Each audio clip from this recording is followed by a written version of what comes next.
Okay, so we're going to do descriptive language. And the whole point of this using descriptive language is to get your reader to connect to what it is that you're trying to get them to understand or feel or experience. So we're going to write about the trip that we had yesterday to the Smite Center. You're going to use pictures and you're going to use writing. We're going to focus on writing right now. We're going to write about an experience of when we saw the snake. We're going to write about that. And the whole point is that we want our reader to experience what we experienced even though they didn't go on the trip. We want them to feel what we thought or felt. We want them to think what we were thinking, right? We want it to be as though they were right there in the room with us. That's the goal. So to do that, we're going to use language that helps them. Right here you can see what we saw. That means we'll talk about the color, right? The shapes, the sizes. We'll talk about any sounds, if that's relevant. What did we experience through the smells that is relevant as well. Taste, touch, emotions, right? And states of our mind. What we'll focus on for our writing that makes the most sense is what we saw, what we touched, and our emotions. Those are the three things if we write about, I think our reader is going to understand what it was like to see a snake be fed and to be able to touch a snake. Okay? So we go to talking word processor. We're going to make sure we use the proper type of paragraph structure. So our structure is about the snake. All right? Before we get into that, we should brainstorm a few things, right, about the snake. So let's quickly get a list of what can we talk about the snake. So we talked about we should list the type of snake, right? What it looked like.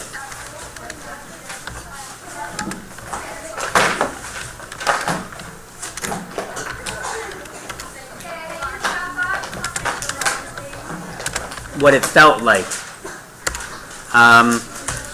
What did we feel when we saw the snake get fed? Yes? How many paragraphs should we write? One for each picture. W. Okay, so we're doing one paragraph now because this is going to be one picture. And this picture, we'll have to find it, but it will be a picture of the snake, right, when we were there looking at it. So you'll have the picture, and then you have the paragraph written underneath it. We're going to write about this, include that in our paragraph. I think that would be very descriptive, right? So let's start off. Who wants to give me the first sentence, and then we can edit it from there. All right, Ashley? Today we went to... Say that again. Today we went to the... what was it called again? Smite. Jack's Smite Field Center.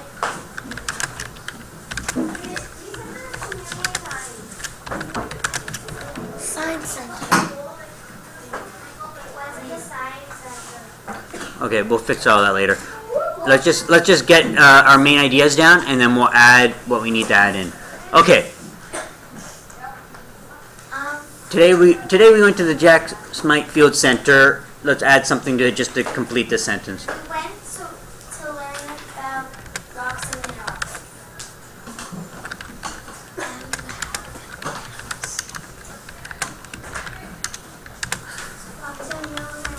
And habitats for animals.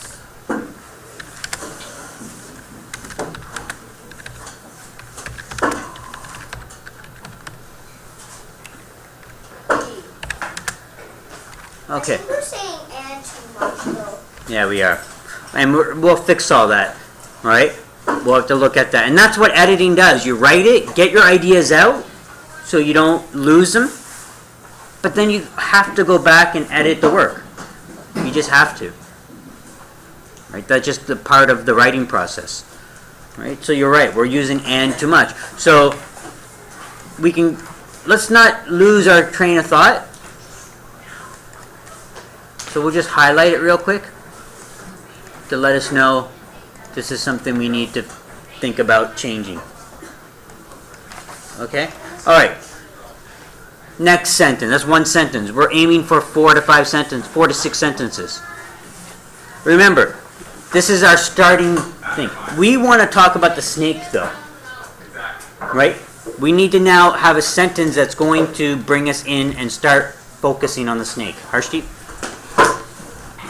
And today, after we learned about the rocks and minerals, the person that was there got missed. One at a time. Yes. So, okay. Instead of, okay, let's go with after we learned. Okay, you're saying after we learned about rocks and minerals.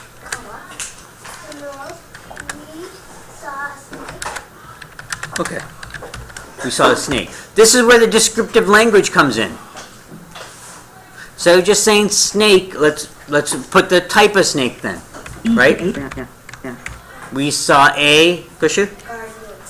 A gardener snake named Barney. A garter. Yeah. A garter. What is it? Garter. Garter. Yeah. So we put the E in Barney. Barney. I thought bar. It's E-Y. No double R's. That's Barney. A-R. And no, two N's. No, No. it's not. Okay, but this is fine. I mean, we get the point. And like I said, we can go back and edit it later. All right. After we learned about rocks and minerals, we saw a garter snake. We'll have to check that. Garter snake named Barney. All right. So we're going to check this as well. So I don't know if that's how you spell it. That's large snake, that's how you spell bar. Okay.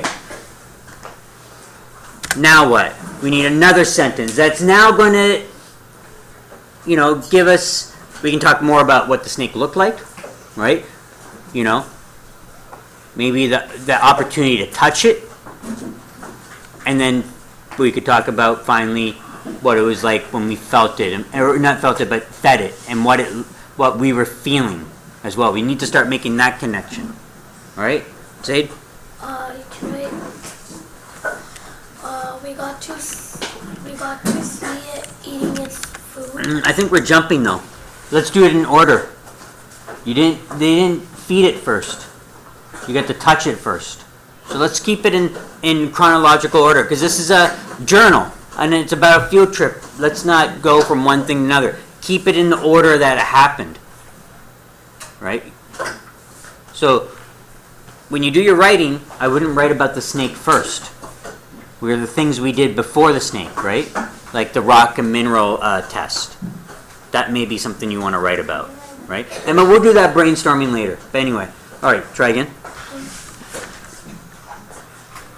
We got to see it from a closer view, and we got to feel it. And what was the teacher's name? And Miss Catherine passed the snake around. No, she didn't. Yeah, she did. She passed the snake into her hand?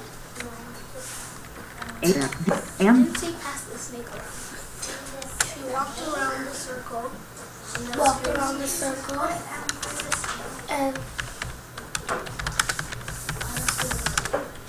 and made us touch and let us touch. It just doesn't sound right. Let us touch. Yeah, the thing is, we'll fix it. Let's just get it down. Like I said, get your ideas down first, then fix it. If you're fixing it while you're getting your ideas down, you're going to lose the rest of their ideas. The whole thing of this writing is, and especially when you get to use something like the talking word processor, you can always, and you're supposed to anyway, change it. Fix the mistakes. Fix it up. Tidy it up. You do all that. But you don't do it while you're writing, because then you're going to lose out on your ideas. Number one thing is right now is get your ideas out. Don't be so, well, I don't like this, I don't like that. Do that when you're doing the editing part. Okay? She let us touch it. All right, so right off the bat, we do need to get some more descriptive language in here. All right, so let's go back and fix this sentence now. All right, we got to see the snake from a closer view, and Miss Catherine walked around the circle and let us touch the snake. Well, as an audience, as you're reading that, are you reliving that experience right now from that sentence? Or are there things that we can add in there that's going to make it more realistic and more powerful? Kushu? I think like you could describe the snake. Like it looked like it was slimy. Maybe that we could do on. Okay, we got to go one at a time, Julian. Don't cut them off. Like, but when we touched it like that slimy, like that sort of. Okay, so we say we got to see the snake from a closer view, right? And this is where we can let's make a brand new sentence here. Let's talk about what it looked like then. We got to see the snake from a closer view. It looked slimy. okay, it looked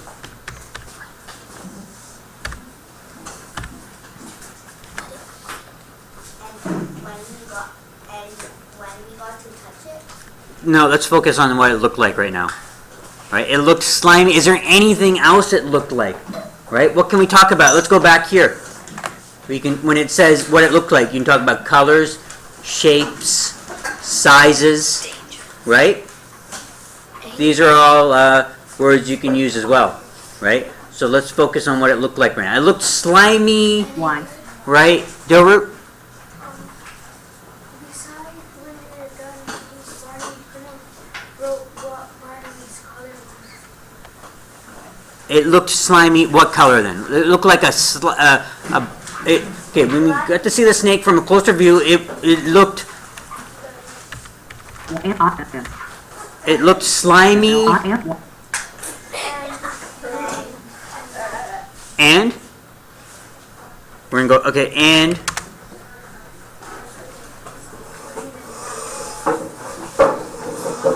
okay. So let's go. It looked like it. Okay, we'll go like. Slimy and A green doing No, that was like a white line. well, whatever color he remembers is, we'll go with that, right? Green and yellow, you said? Black and like beige. It was slimy. See, it's like really, it's like that.